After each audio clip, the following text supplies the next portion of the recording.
Oi, está começando o 107º episódio do 451 MHz, o podcast para quem lê até com os ouvidos. Eu sou o Paulo Werneck, editor da revista 451. 2 vezes por mês, a gente conversa aqui com autores, críticos e leitores sobre os livros mais legais que acabaram de ser publicados no Brasil. A esquerda era contra o movimento feminista nos anos 70 porque estava atrapalhando a transformação. Mudança social. Depois vocês falam. Agora não. Vai mexer nessa luta que é a mais importante.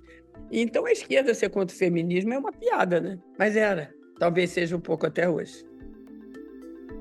Tem uma coisa muito linda que a Elo, nesse livro, ela fala que a década de 1960 foi a década de invenção da juventude. E ela é a geração que inventou o jovem. O jovem não existia, né? E agora ela também é a geração que está inventando a velhice.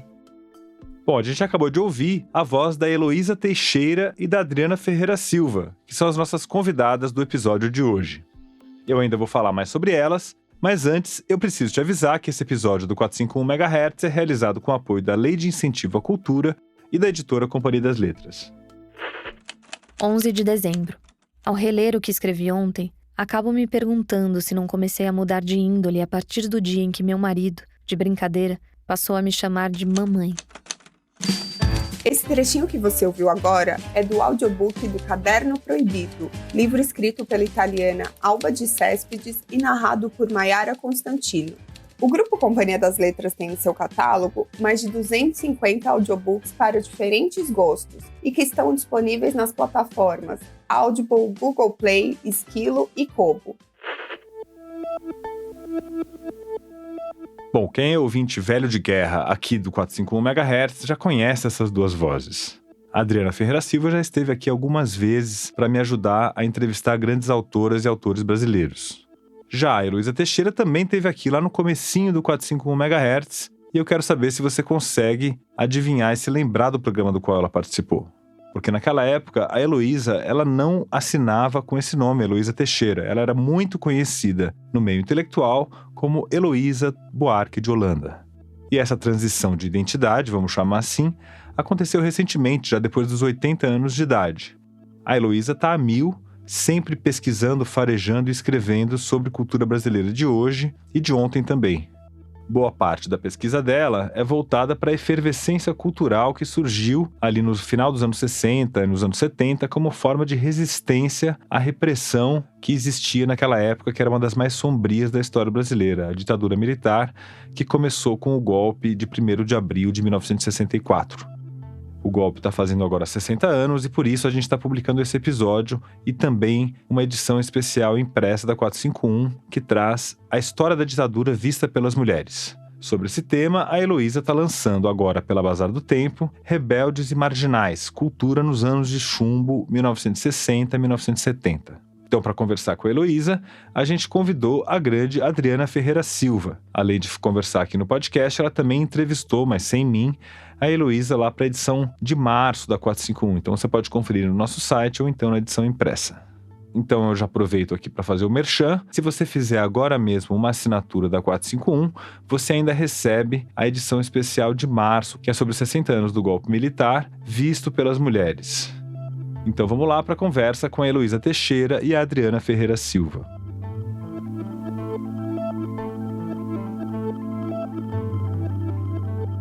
Oi, Dri, tudo bem? Tudo bom, Paulo? Tudo bem, a Adriana é jornalista, todo mundo que lê a 451 conhece, sempre tem uma matéria dela entrevistando escritoras, escritores. E eu convidei ela para estar aqui do meu lado para entrevistar essa figura máxima da cultura brasileira, que é a Heloísa Teixeira, que já esteve aqui no podcast, mas quando assinava com outra identidade, né, Heloísa? Então, pode-se considerar que é a sua primeira vez aqui no podcast. Primeira vez. É minha estreia no podcast. Deve ser muito bom poder mudar assim, porque você pode fazer tudo pela primeira vez novamente, né? Eu estou fazendo, tá bom demais. Mas isso é uma coisa que você sempre fez, né? Sempre dá a impressão de você estar experimentando coisas novas, né? Eu tenho essa sorte, né, Paulo? Eu trabalho com tendências, quer dizer, é um super objeto, né? Porque ele vem sempre novo e eu estou sempre feliz descobrindo uma coisinha, outra. Vamos falar desse livro, né? Esse programa está sendo publicado agora no momento que o golpe militar faz 60 anos, né? E a gente está com um olhar especial também para a participação das mulheres na resistência e de como foi o golpe visto pelas mulheres, né? Adriana, e aí? Fala você um pouquinho do livro da Elô. Paulo, eu diria que esse livro da Elô é uma vertigem, porque ela se concentra ali nas décadas de 60 e 70, no que acontecia aqui no Brasil, na cultura, na música, no cinema, nas artes plásticas, na literatura. E como ela mesma diz no livro, ao mesmo tempo em que a gente tinha uma situação política tão difícil, a gente entrava naquele período dos anos de chumbo, em paralelo acontecia uma revolução na cultura. E o livro da Heloísa, ela dá justamente essa sensação de muitas coisas incríveis acontecendo ao mesmo tempo. E a Elô é muito discreta, né? Porque nós a conhecemos e sabemos do tamanho da Elô, né? Eu assisti o documentário que o Lula Buarque de Holanda fez sobre ela, a Elô. E aí a gente vai ligando ali os pontos e as histórias todas que a Elô conta no livro, do cinema novo, da Tropicália, o momento dos festivais, a poesia marginal, ela era personagem de tudo, era protagonista também. Inclusive, Elô, se a gente puder, queria te ouvir sobre isso, inclusive. Você falou, né, que você antecipa tendências. E desde sempre você tem esse olhar, essa sensibilidade, esse talento para saber o que está acontecendo e lançar tendências, como foi, por exemplo, da poesia marginal. Foi difícil naquele momento, porque era uma poesia de rua, vendida na rua, feita por mimeógrafo, quer dizer, ela não tinha segurança material, aquilo não ia durar. E eles mesmos diziam, lê e joga fora, que é uma coisa que a literatura se estremece, ela quer ser eterna, ela quer durar, e eles diziam, é descartável, esse poema é descartável. Era uma cultura descartável, e a academia e os poetas mesmo detestavam essa ideia. Daquele bando de moleque desafiando a poesia, desafiando o valor, a eternidade da poesia. E eles faziam aqueles livrinhos um atrás do outro, mas o que eu percebi ali é que eles estavam contando uma história. Eles estavam contando uma história de uma geração que não tinha informação nenhuma, que entrava numa sala de aula com medo. Tem um poema do Charles que eu adoro, que ele diz assim, eu estava de bobeira, comendo uma pera às 3 em ponto, com medo que uma coisa caísse na minha cabeça. Quer dizer, isso aí é história de uma geração, é verdade, de bobeira, no meio das coisas, e podia ser preso, por engano, ou por que fosse. Então, essa sensação, essa experiência de vida naquele momento, ela está toda nessa poesia, ela está enraizada. Tem alguns que eram mais maduros, mais velhos, que nem Cacaso, que nem Francisco Alvim, que explicitam, falam da ditadura, falam da tortura, falam do que estão passando. Mas os outros não falam. Os outros são incríveis, os outros passam para a gente uma sensação que você sabe qual é, talvez ele nem soubesse. O Campérios do Chacal é uma história da ditadura. Ele diz assim, eu estou na sala de aula, prescutando o rabo da professora e com medo da polícia. Quem é que será que está na porta, me ouvindo? Aí ele sai pela coisa e tromba com um cara que ele pergunta se é espião ou se é um malandro. Eu não tenho a graça do Chacal, mas é muito legal esse poema, em que ele está na sala de aula olhando o rabo da professora e morto de medo do resto da sala. Então isso é verdade, eu passei por isso na UFRJ. Ia dar uma aula, olhava assim e falava, ops, onde é que eu estou? O que eu posso falar? O que vai me acontecer? Esse sentimento está todo na poesia marginal. E eu gosto mesmo de política, né? Então, isso aí me parecia um testemunho político de uma geração. Aí eu fiquei doida e comecei a trabalhar e recolher e guardar e fiz uma tese sobre essa poesia e foi muito rejeitada durante muitos anos. Era uma coisa que não era literatura, era uma coisa cheia de palavrão, uma poesia suja. E eu fiquei muito curiosa com essa rejeição. Essa rejeição, para te falar a verdade, mudou minha carreira inteira. Eu queria saber, irmão, não é literatura, então é o quê? Aí eu comecei a lidar com tudo que não era literatura, que eu achava que era, mas que ninguém achava. Tudo que não era legítimo, que chateadíssimo, uma crítica atrás da outra, você fica arrasada. Eu fiquei arrasada, mas ao mesmo tempo desconfiada. Eu falei, tem coisa, isso aí tem assunto. E investi no assunto, a carreira inteira, até hoje, neste momento, é em cima disso. Então foi feminismo, periferia, não tem outra. Eu saí catando lixo. Dri, você sente isso no livro, né? Esse calor da época, uma vibração, né? Muito. Pelo livro da Elo, você vive a cena da época, né?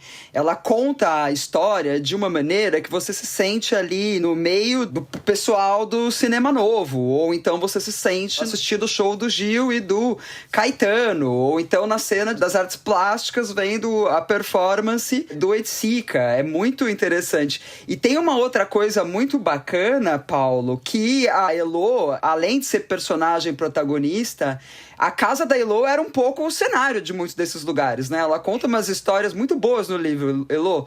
A história do Zé Celso é maravilhosa, né? A do Teatro Oficina. Não vou dar spoilers. Acho que as duas melhores são a do Zé Celso e, obviamente, a festa do Cinema Novo no Réveillon, né? Conta aí então, vai, pelo amor de Deus. Zé Celso foi o seguinte, aquilo era um grupo, né? Era um grupo muito homogêneo que misturava teatro e cinema. Era um grupo pequeniníssimo, mas se achava enorme. Então, era uma turma, tá? Cinema Novo, música e coisa. E o Zé Celso veio fazer um evento aqui, vou apresentar alguma peça aqui, por um dia. E na hora de ir embora, ele disse, eu vou ficar mais um dia, posso dormir na sua casa? Falei, claro. Minha casa tinha um detalhe, ela tinha uma sala, o meu quarto e um quarto para as crianças. De noite, toca lá, trem, entra Zé Celso e mais 10 pessoas da oficina. Então, chega aquela banda com aquelas roupas, aquela coisa, eu falei, onde é que vocês vão ficar? Aí eles ficaram no chão, todos. A minha casa, a cozinha, tudo cheio de oficina.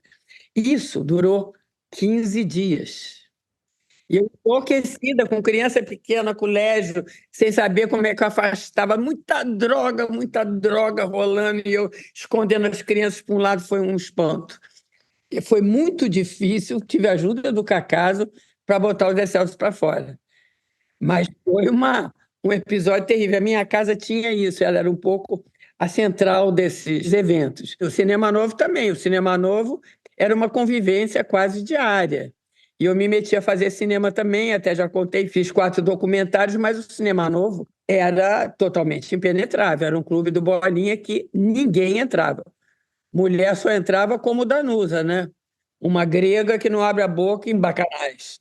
Não tinha personagem feminino, não tinha nada. Então, se você olhar as personagens femininas do Cinema Novo, é barra pesada. E autoras não tem. Mas falando nisso, Elo, eu acho que o seu livro tem uma importância ainda maior porque é o relato de uma mulher sobre essa época e, salvo engano, poucas mulheres fizeram livros de memórias. A Danusa fez um livro que é muito bom, né? O livro dela de memórias, mas eu não estou aqui me lembrando de outros. Você tem a obra da Ana Cristina, tem as cartas, você tem um monte de outros testemunhos, mas essa narrativa histórica, jornalística, autobiográfica, era um gênero bem masculino até agora também, né?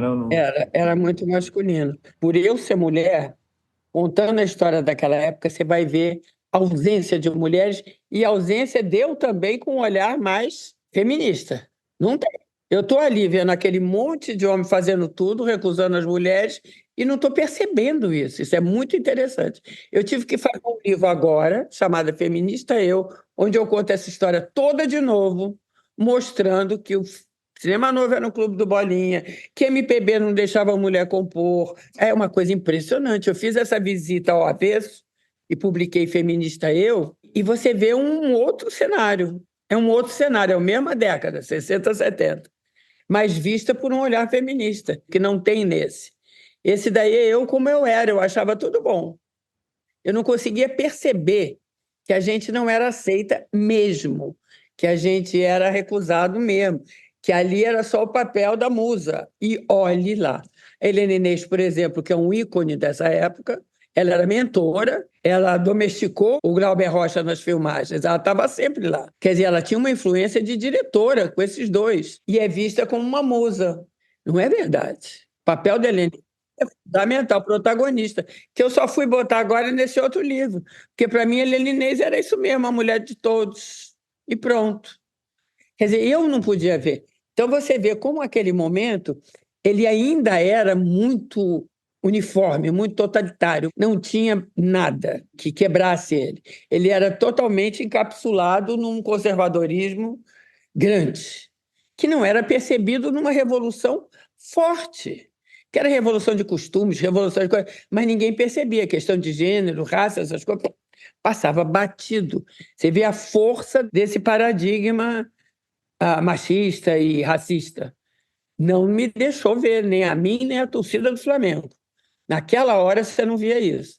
Você tem uma visão do cinema novo diferente, tem que passar muitos anos. E eu me senti na obrigação de fazer agora um livro dizendo, opa, não foi bem assim, porque senão eu não ia ficar em paz. Mas esse meu relato desse livro é um relato verdadeiro, é um testemunho, como eu era. Porque tem vários textos que já foram publicados que foram meio refeitos. E o que serve de base é um que eu fiz com o Marcos Augusto Gonçalves, chamado Cultura e Política nos anos 60. Esse é um pouco o template, a base desse livro que eu vou enchendo. Então, esse template tinha uma linguagem que eu não queria mexer porque eu queria a hora. Mas não adiantava. Burguesia era 5 vezes por frase. Era de uma dicção tão absurdamente militante estudantil, falsamente comunista, que era horrendo. Aí eu falei, não, eu vou deixar o clima de época, mas tirar o mico, né? Porque isso era mico. Então eu melhorei um pouquinho, eu falsifiquei um pouquinho esse teor da burguesia, do não sei o quê, que era bem pesado. E eu fiquei olhando e via, a gente escrevia assim. Era tão primário essa... Por isso é que eu digo que os anos 60 mas não é. É um momento de revolução, é um momento de paixão, é um momento de grandes mudanças, mas é um momento muito conservador e muito autoritário. Se você não tivesse naquele modelito da Rita Lee, sai, tá fora, é careta. Aquele tempo era careta, que a gente dizia. Elô, e você tinha publicado um livro muito legal, não sei se foi nos anos 90 ou 2000, que era sobre cultura e política nos anos 70 também, que foi na Aeroplano. Foi aquele que você fez com o Hélio Gaspari e o Zonir Ventura, Cultura em Trânsito. Esse livro é bem legal, ele pega o jornalismo também, que é um desses lados aí, que acho que nesse livro seu agora não tá o jornalismo. Né? E era muito machista também, né? Era uma turma que não deixava espaço para as mulheres também, no próprio jornalismo, né? Mas não deixava mesmo, era o Clube dos Cafajestes. Quem viu agora o fim da Fernandinha, aquela série, era aquilo mesmo. Era exatamente assim. Aqueles homens eram aquilo. Decadentes, machistas, abomináveis. Era exatamente assim. O cineasta mais bacaninha era assim. Por isso que eu não tenho saudade. Eu acho que a gente andou muito para frente. Foi um barato, foi uma festa, foi uma explosão, foi uma mudança total. Mas era feio. Tinha umas coisas feias. Respeito zero. A Elô, imagina, né? Faculdade de jornalismo. Pasquim era o jornal revolucionário. E aí eu li, por causa da Elô, tanto nesse livro que ela tá lançando agora, quanto no Feminista Eu, vai falar das jornalistas que eram as primeiras, né, a ocupar ali o lugar na imprensa, as feministas, né? Carmen da Silva, na revista Cláudia, a Marina Colasanti, né, Elô? E aí ela menciona um estudo do Pasquim, e eu fui atrás desse estudo para ler. Eu fiquei escandalizada, assim, acabou. Para mim, o Milor acabou. Abominável. O Pasquim é abominável. Abominável. Espantosamente abominável. Assim, desculpe essa coisa horrenda, mas o Milor também, o Jaguar também, e todo mundo. Na época, isso era importante. Sabe como é que chamava? É o jornal que liberava as mulheres. Liberava para falar palavrão. A Leila Diniz falou palavrão, virou a rainha do jornal. Mas só para falar palavrão, para pensar, não podia, não. Porque levava porrada, como levou a Judith Butler, etc. Então, é bem interessante. Era uma mulher liberada ao modelo dos cafajestes. Aquela que bebe muito, enche a cara no bar e sai dizendo palavrão. Essa é a mulher liberada que o Pasquim promoveu. Mas eu acreditava piamente que ele era isso, ele abria as portas para a mulher. A gente tinha uma falta de crítica da época muito aguda, talvez porque a gente tivesse sob censura, etc. Então tivesse pouco espaço para olhar de fora, e aquilo era tudo muito junto, não tinha diferença entre ninguém e ninguém. Era oposição à ditadura. Esquerda, meia esquerda, direita, centro-esquerda, igreja, escola de samba, o que fosse era uma massa única. A oposição à ditadura e todo mundo tinha que pensar igual. Essas questões mais específicas, elas não existiam. Ainda levava apito, porque, por exemplo, a esquerda era contra o movimento feminista nos anos 70, porque estava atrapalhando a transformação. Mudança social. Depois vocês falam. Agora não. Vai mexer nessa luta que é a mais importante. Então, a esquerda ser contra o feminismo é uma piada, né? Mas era. Talvez seja um pouco até hoje. Eu tenho certeza que é até hoje. Eu ia te perguntar sobre o paralelo com esses dias de hoje, de 2019 para 2023, a gente sentiu uma vertigem de ditadura, né? Você acha que no campo progressista também houve algo parecido, no sentido de uma unificação da opinião, unificação da sensibilidade, um aplanamento da opinião crítica literária, por exemplo? Como é que ficou isso aí? Eu acho que na ditadura era um bloco mesmo, um bloco fechado. Mas passou-se muito tempo. Você teve os movimentos sociais, você teve um crescimento da diversidade muito grande, que nem existia naquele momento. Demandas específicas não existiam. E então, agora sim, agora você tem. E então, eu acho difícil você ter consenso agora que você tinha antes. A quantidade de mulher conservadora que apareceu foi muito grande, bem maior do que nos anos 60. Tem a internet e o evangélico entrando aí, dois fatores que dissolvem um pouco o consenso, né? Tem uma coisa bacana, Paulo, que a Elô me falou, que eu não tinha pensado muito a respeito, porque eu sempre achei que os anos 80 foram a década da depressão, né? Nada aconteceu. E a Elô tem uma ideia muito pegando aí o gancho do carnaval, né? Foi uma quarta-feira de cinzas, né? A década de 80. A gente teve realmente uma década, que o Zuenir disse, são os órfãos da ditadura, que ficou tão azeitado essa cultura de resistência, de oposição. Ela começou a mexer com humor, ela começou a pegar muitas linguagens, ela ficou muito rica no final, porque afinal foram 30 anos quase de exercício, né? De inventar linguagens cifradas. E então isso ficou tanto que quando veio a queda da censura, em 79, o Zuenir disse, órfãos da ditadura, ninguém mais conseguia fazer nada, não sabia mais falar em liberdade. Mas eu acho interessante que na década de 80, realmente perdeu o furor, o eros cultural que imperava até então. Mas você começa a ter movimentos sociais se legitimando, vários pequenos movimentos, maiores movimentos, se articulando a sociedade de outra forma. E ela se torna plural ali, que vai crescendo até hoje, quando você já vê feminismo negro, LGBT, tudo isso nasceu ali. Isso não era possível nos anos 60. Isso vem de uma experiência de democratização. Você começou a testar a democracia. Não somos todos iguais, porque a esquerda era uma só contra a ditadura. Abriu, cada um foi se expressar do seu jeito e toma de censura ideológica em cima de todos. Então era tal patrulha ideológica. Qualquer coisa que você fizesse, você estava errado. Você estava traindo, você estava, enfim, sendo cooptado, você estava... E era um inferno. Era um inferno. Foi um período infernal de censura política da esquerda contra a esquerda. Mas isso voltou, você achou agora? Por exemplo, tem patrulha ideológica hoje em dia? Você acha que Eu existe? acho que é outra coisa, de outra natureza, essa coisa de lugar de fala, não sei o que lá. Eu acho que é de outra natureza. Aquela foi de esquerda contra a esquerda. Era ideológica mesmo, porque estavam falsamente articulados. Era uma frente ampla contra a ditadura, que sumia com as diferenças. Abriu, dançou. E essa experiência esse treinamento, esse aprendizado, letramento democrático que foram os anos 80, deu no que a gente tem hoje, que eu acho muito lindo, muito mais maduro, muito mais revolucionário do que a gente tinha um grupo pequeno, socialmente marcado, fazendo coisas espetaculares contra o sistema, contra a ditadura, contra tudo e contra todos. Quer dizer, um momento de enorme criatividade e efervescência, mas eu continuo achando hoje muito mais bonito. A quantidade de vozes que você tem. E é engraçado que as pessoas dizem que esse negócio de voz enfraquece. Enfraquece para quem? Enfraquece para o branco, então, para o feminismo branco. Feminismo negro, indígena, protestante, não sei o que lá, enfraquece divisão. Não pode enfraquecer, só pode fortalecer.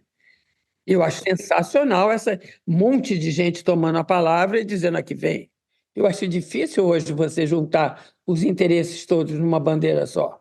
Isso é muito bom. Nos anos 60 era autoritário. Eu era autoritária. Se não gostasse disso, estava errado. Hoje não. Hoje você tem interlocuções, né? Entra em campo essa história do lugar de fala, do identitarismo, que é complicado. Mas eu acho que é um fenômeno de internet. Eu acho que é um fenômeno de mídia social.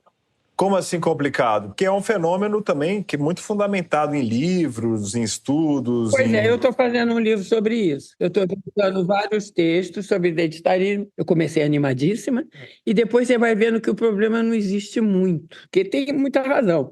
Você vê, nos anos 60, o feminismo estava rolando, e a mulher não tinha voz, não tinha vez. E quando tinha, era uma mulher branca, não tem dúvida. Então você vê mais tarde, agora, sabe quando foi a primeira marcha das mulheres negras? 2015. Ontem. É muito perto. Teve várias manifestações de mulheres negras, mas assim, vamos organizar um movimento, primeiro em Brasília, 2015. 2015 foi ontem. Então, eu acho que essa coisa do movimento chegar chegando, empurrando o branco, falar, esse lugar é meu, quer dizer, chegar arrebentando, né? Porque chega com força e com raiva. Não chega, vamos conversar, não. Eu não estou representada. Você vê que o movimento negro da década de 80, 90, é um movimento contra o racismo. Você pega uma Sueli Carneiro, vai ler a Sueli. A Sueli não é identitária. A Sueli, ela luta contra o racismo. O identitarismo quer acabar com o lugar do branco, que é diferente. Quem é que faz isso? Uma nova geração, que é consumo, que tem uma posição já de comprar roupa, de classe média, e que está na universidade e que entra querendo valer o seu lugar, mas o seu lugar à custa do lugar do outro. Não há diálogo. Dri, você como vê isso, Dri? Você, inclusive, que é uma mulher negra, é muito ativa nesse debate. Como é que você enxerga isso que a Elo está descrevendo? Eu sou uma mulher negra de pele clara, né, Elo? Nos Estados Unidos eu seria uma mulher birracial. Eu acho que é um radicalismo que faz parte, porque é muito pouco tempo que se tem, entendeu? Vou fazer uma comparação, assim, que talvez pareça um pouco esdrúxula, mas é a história da polêmica da lista só de mulheres do vestibular da FUVEST, sabe? É tão pouco tempo que a gente tem discutindo isso. Quanto tempo que a gente tem cotas? 10 anos? Eu acho que é isso, tem que ser radical, precisa ser radical. Tem que arrombar a porta. Exatamente, o feminismo negro tem que arrombar a porta. Eu acho que essa juventude está certíssima, né? Sabe quem bagunçou isso? Foi a internet, de novo. Que as mídias sociais pegam esse arrombar de porta e botam num circuito de polarização. Aí aparece raiva, aparece nada a ver. Aí começa uma patrulha enlouquecida, que é a linguagem das mídias sociais. Que é essa linguagem polarizada, você não está aparecendo, você diz o que quer, e tudo é uma polêmica pavorosa, tudo em ausência. Quer dizer, a gente viu aqui que precisou um século para essa mulher negra aparecer na frente da cena. Então, um século é para chegar arrombando. Mas chegar odiando, eu acho que é na internet. Eu acho que esse movimento negro é um movimento negro que é a coisa mais nova que a gente tem culturalmente. A cultura que vem, o slam, a poesia negra. Nossa, eu fiz uma antologia há pouco tempo, 29 poetas hoje, 40% é de poetas negras. Não é cota, juro por Deus. Eu escolhi o texto. Texto bom, texto novo, texto bem escrito. 40% é de mulheres negras. Então está trazendo uma cultura de competência, de bonita. Cultura do slam, gente. A cultura do slam é uma cultura arrebatadora. Mistura corpo com palavra, com jogo, com competição e diz o que quer. Como é que as meninas dizem? Isso não é poesia, isso é uma poesia de mensagem. Enquanto não entenderem o que eu estou querendo dizer, eu não paro de falar. Aí ela se joga no chão, ela arranca os cabelos, ela aumenta o volume, ela diminui, ela bota uma palavra chocante até ser ouvida. Quando é ouvida, ela para. É de uma potência isso maravilhosa, gente. As mulheres têm trazido assuntos dela, do universo que ninguém conhece. Elas não vêm escrever sobre coisas neutras. Elas estão trazendo a vida delas, o universo delas, escancarando. Então, é uma coisa que ninguém conhece, é uma coisa muito nova, muito boa. Elas estão ganhando pela curiosidade também, eu acho. O mundo negro também. As mulheres negras, a literatura negra masculina, a literatura de periferia está trazendo um lugar que é bloqueado, você não conhece, um universo simbólico que você não tem ideia que existe. Então, é muita novidade que está aparecendo também. E eu acho que isso gera um interesse grande. Aí vem a questão subsequente. E o valor literário?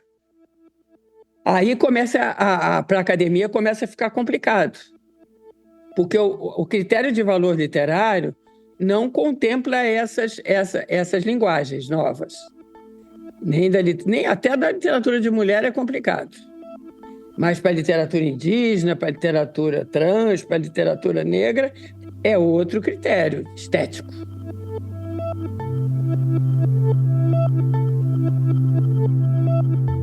Bom, agora eu vou dar um recado para você que é ouvinte aqui do 451 MHz. Com apenas R$ 23,00 por mês, você contribui financeiramente para a realização aqui do podcast e ainda tem o seu nome lido no final do programa como forma de agradecimento. Além disso, você recebe uma assinatura digital da revista 451 e com ela tem acesso completo a todos os conteúdos que a gente já publicou sobre o mundo dos livros. Você tem acesso no site, tem acesso às nossas newsletters e também a vários outros conteúdos que a gente produz para quem ama livros. E se você virar um ouvinte entusiasta, além da assinatura digital, você ganha também acesso ao nosso clube de benefícios, que dá direito a descontos de até 40% nas melhores editoras brasileiras. Então eu te convido agora mesmo a fazer essa assinatura de ouvinte entusiasta. É só ir lá no site 451.com.br e fazer a sua assinatura. E aproveita para visitar o nosso novo site, que está uma beleza. Bom, e antes de seguir com o nosso bate-papo, eu queria te convidar para ouvir o recado que o Ricardo Araújo Pereira tem para você. Olá, eu sou o Ricardo Araújo Pereira e tenho um novo podcast que se chama Coisa que não edifica nem destrói. O título do podcast é a melhor coisa do podcast, porque não fui eu que escrevi, foi o Machado de Assis e, portanto, é de facto o melhor que o podcast tem para oferecer. É um candidato ao podcast mais chato do mundo, uma vez que sou eu a falar sozinho durante bastante tempo sobre coisas como história da comédia. Só para abrir o apetite, no primeiro episódio há uma referência a Santo Isidoro de Sevilha. Calma, não se precipitem já para as plataformas para ouvir tudo de uma vez. Bom, agora eu vou abrir um parênteses só para dar uma notícia rápida sobre a 451. A gente acabou de anunciar as datas da Feira do Livro 2024. É isso aí, o nosso festival literário aqui da 451, que é co-realizado com a Maré Produções, vai acontecer de novo lá na Praça Charles Miller do Pacaembu, em São Paulo. A Feira do Livro vai acontecer entre 29 de junho e 7 de julho. Então vão ser 9 dias de livros ao ar livre, com entrada gratuita, sem catraca e uma programação incrível de autoras e autores. Então marca aí na sua agenda agora mesmo, Praça Charles Miller, de 29 de junho a 7 de julho, em São Paulo, no Pacaembu. Fica de olho porque a gente vai começar a divulgar nossa programação agora nos próximos dias. Então vamos embora para a segunda parte da entrevista com a Heloísa Teixeira e a Adriana Ferreira Silva.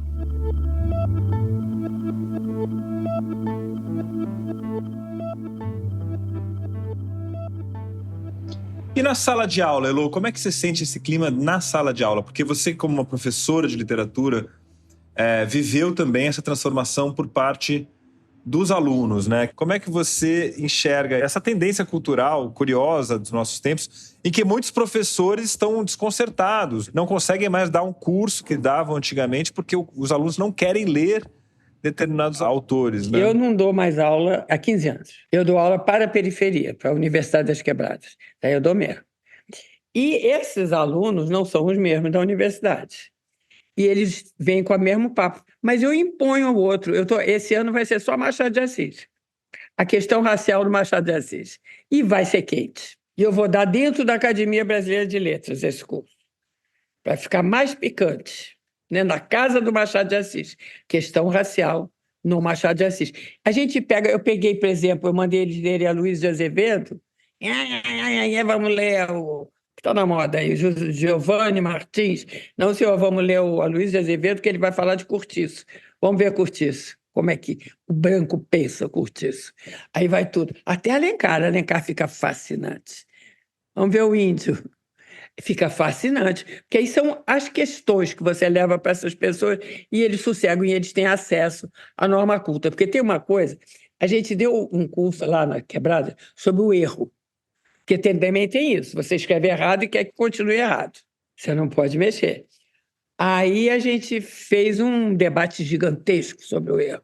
Direito ao erro, é claro. Você está falando uma língua. Se você conseguiu se comunicar, está certo. Eu posso ter todos os erros de concordância, se o outro entendeu, comuniquei. tá certo o uso da língua. Mas o que a gente começou a perceber é o direito à norma culta. Isso é um direito humano, porque sem a norma culta, você não consegue encaminhar suas demandas, você não consegue fazer nada, a não ser ficar lá falando um jargão. Então, você tem direito político ao acesso à linguagem que te faz funcionar na democracia, ou na vida, ou no emprego, ou sei lá onde for. Quer dizer, é um direito.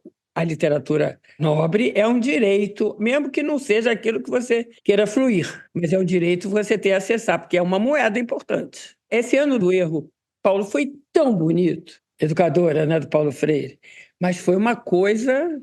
No caso da edição da Carolina Maria de Jesus, foi uma polêmica que houve em torno dos erros, né? Porque não foi permitido que fosse corrigido e isso causou grande celeuma, inclusive... Mas sabe o que isso me aflige? Eu não escrevo um texto sem mandar para revisão, gente, e eles corrigem tudo que é erro meu. Por que a coitada da Carolina não pode ter corrigido? Eu corrijo o meu, eu quero. E sabe o que eu fiz com a Carolina? Eu publiquei, há muitos anos atrás, os poemas da Carolina, na editora UFRJ. Então, eu não sabia o que fazer. Mesma coisa. Como é que vai se corrigir poema da Carolina? E eram bem estranhos. Aí eu mandei o Armando Freitas Filho, que é poeta, para fazer uma conversa de poetas. Ficou uma beleza total. Mas aí era uma conversa entre dois poetas. E ele foi explicando por que ele estava mudando. Então, deu porque era um diálogo, não era uma imposição. Mas é muito difícil, sim. Tem uma coisa muito linda que a Elo... Nesse livro, ela fala que a década de 1960 foi a década de invenção da juventude, né? Do jovem, a invenção do jovem. E ela é a geração que inventou o jovem não existia, né? E agora ela também é a geração que está inventando a velhice. Então eu queria ouvir a Elo sobre isso, que eu achei isso muito lindo. É bonito mesmo, porque os anos 60 inventou essa categoria política que nunca existiu, o jovem. Tinha o empregado, o patrão, o proprietário, o burguês, enfim, tinha todas as classes. Era classe, o que determinava. E então, nos anos 60, surgiu um outro sujeito político, que era o jovem. Quem era o jovem? O jovem podia ser preto, branco, padre, hippie, ser qualquer coisa. É genial quando você vê aquela passeata de jovem. O que tinha de padre, o que tinha de negro, o que tinha de branco, era muito diversa a categoria. Então, era uma categoria inventada, construída, essa do jovem, em torno de uma faixa etária, mas muito construída. Ela não se segurava. E ela realmente virou um sujeito político que depois entra para o mercado e vira um jovem, aí é um inferno. Aí ninguém mais podia deixar de ser jovem. Mas aí tem uma história ruim aí de consumo para frente. Mas no começo era uma demanda política, era o jovem dos anos 60. Aí o jovem foi inventado. Agora eu começo a ver que esses jovens não morreram. A medicina não deixou a gente morrer até hoje. E eles estão ficando velhos. E eles estão inventando um novo velho. Uma categoria velho. Uma categoria de mercado. Porque você pega o Gil, ele não é mais o Gil, ele é o chefe de uma clã. O Gil vem com a família, ele vem com uma tribo, o repertório dele, tudo vem em volta desse novo estatuto dele de velho. Caetano também. Quer dizer, todo mundo um pouco está se rearrumando e continuando a produzir em cima de uma ideia nova de velhice. E eu acho que engraçada a coincidência, que quem inventou o jovem está inventando o novo. Tem uma coincidência de geração aí muito engraçada, que você pode levar em frente esse assunto, que ele vai dar muito pano para manga.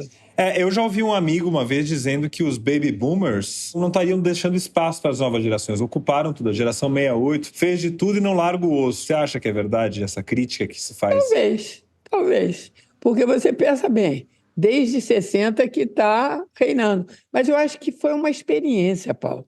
Uma experiência muito intensa. Você, não é verdade, mas você achava que estava mudando o mundo. Você tem esse sentimento na cabeça, você fica louco. Então, aquela explosão energética daquele momento era libidinosa, ela era produtiva, ela era absolutamente tudo. Você achava que estava mudando o mundo completamente. Isso aí você não abre mão, você carrega a vida toda. Mesmo que tirem todos os tapetes, você continua lembrando que você mudou o mundo.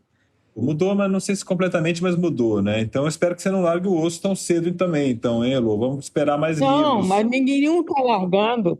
E não tem lugar para você, não. Tá bom, isso é que a gente vai ver.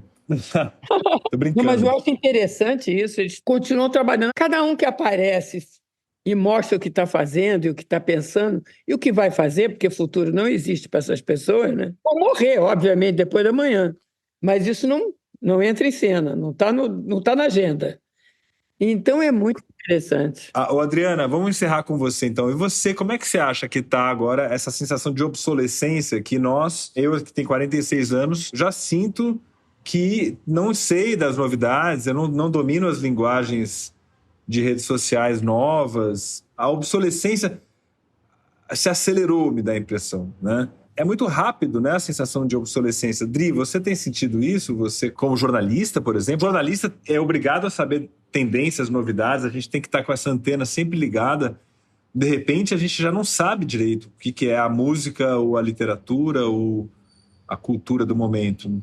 Eu acho que são duas coisas. Concordo com você, assim, eu já fui a jornalista que sabia todos os ritmos eletrônicos inventados no momento em que eles eram criados, já sabia o que estava acontecendo, né? Agora, eu acho que o feminismo me salvou um pouco, e o feminismo negro em especial. Então, esse trabalho que eu venho fazendo nos últimos tempos todos, tanto de conversar com pessoas maravilhosas, assim, como a Elô, que trazem uma perspectiva do feminismo das mulheres dos anos 40 e da geração que viveu o feminismo nos anos 80, quanto a conversa com as jovens meninas, em especial as feministas negras, ou mesmo as que não chegavam aqui, porque tem muitas, né, que a gente nunca tinha lido. Eu acho que isso traz um frescor, de alguma maneira. Então, para mim, nesse sentido, uma coisa compensou muito a outra. E também o fato de acompanhar a literatura feita por mulheres, que é muito efervescente. Então, o livro que a Elô lançou, As 29 Poetas, hoje, que só tem a poesia de mulheres, ela coloca no cânone a Bruna Beber, Angélica Freitas. Bruna Beber, por exemplo, é mais jovem do que eu. Então, eu acho que isso trouxe um frescor. Inclusive, foi para 451 que eu escrevi aquela reportagem sobre a nova cena de escritores LGBTQIAP+, que explode no TikTok, fazendo romances young adult. Então, isso acho que traz um frescor que compensa essa sensação de não dar conta mesmo. A gente não dá mais conta de acompanhar tudo que está acontecendo, né? Antes eu sofria de FOMO sobre isso, agora eu acho que eu não sofro mais. Maravilha! Muito bom, muito obrigado, Heloísa Teixeira. Parabéns pelo livro, incrível, importantíssimo esse testemunho. Como eu falei, a gente tinha poucos livros sobre essa época da cultura brasileira narrados por mulheres, né? E o seu livro é delicioso e conta toda uma história do Brasil aí que só você sabe contar. Obrigado. Obrigado, Dri, mais uma vez. Queria convidar os ouvintes a ler a entrevista que a Adriana fez com a Elô, sem a minha presença, portanto ficou muito mais encadeada e interessante. Valeu, Dri, muito obrigado, viu? Obrigada, Paulo. Pra mim é, assim, eu sou louca pela Elô. Pra mim é um presente entrevistar a Elô 2 vezes no dia, então hoje eu ganhei o dia. Eu adoro vocês dois. Realmente, obrigado, Adria. Obrigado, Paulo. Foi muito bom. Vamos até a próxima, Elô. Quero ver a próxima entrevista sua aqui no podcast, tá bom? E antes de me despedir, eu queria passar para o quadro do 451 MHz, que traz o melhor da literatura LGBTQIA+, de todos os tempos. LGBTQIA+, significa lésbicas, gays, bissexuais, trans, queer, intersexuais e assexuais. A cada episódio, a gente convida autores e grandes leitores em geral para indicar os livros que foram marcantes, as leituras recentes e outras dicas literárias LGBTQIA+, imperdíveis para todos os leitores. O quadro de hoje traz uma dica do Thales Rodrigues, que é jornalista e quadrinista. O Thales indicou Reinventando Denise, de Aureliano Medeiros, publicado pela Companhia das Letras em 2021. Olá, meu nome é Thales Rodrigues, eu sou quadrinista e ilustrador, sou autor de Maiara e Annabelle, uma série de quadrinhos que a gente está fazendo aí tem um tempo. E hoje eu vim aqui para indicar um livro que eu basicamente acabei de ler, que eu gostei bastante, se chama Reinventando Denise, do Aureliano Medeiros. Ele é lá de Natal, né, no Rio Grande do Norte, e a história se passa lá. A Denise, ela é uma menina que era de Natal e foi para São Paulo para ter uma carreira de influencer e tal, ficou famosa na internet. Mas ela meio que fez isso também para fugir de certas coisas que ela fez no passado, certas coisas que ela aprontou para esses 2 melhores amigos delas que ainda estão em Natal, que é a Bianca e o Lúcio. E eles dois também estão cada um passando pelo seu processo de amadurecimento, né? Então eles 3 se reencontram depois de alguns anos.